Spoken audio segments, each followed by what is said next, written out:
Let's read source 4 for the map's investigation. It's titled World Map by Total Population 2018. But first, let's look at the central question to remind ourselves of the purpose for reading. Which map should we use? So let's read the source, starting here in the attribution to find out where the source comes from. Retrieved in 2020 from World Mapper. And this is a URL where we would go to find the map online. Now let's read the headnote to find out more about the source.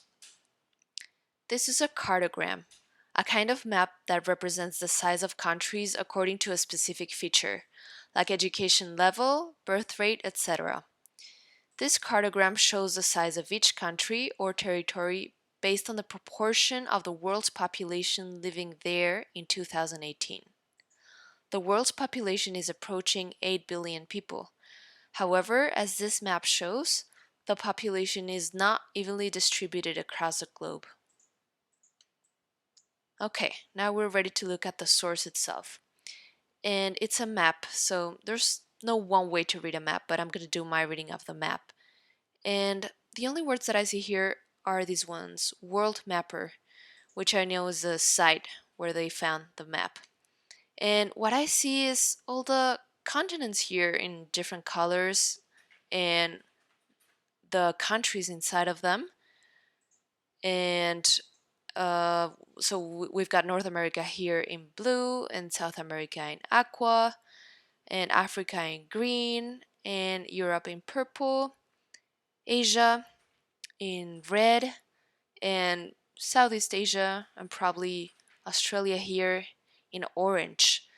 But I noticed some of them look really different from what they look like in regular maps. Especially this one here. It's big and it's round, and I think it's India, which in regular maps looks much smaller and thinner and pointier, but here it's sort of blown up.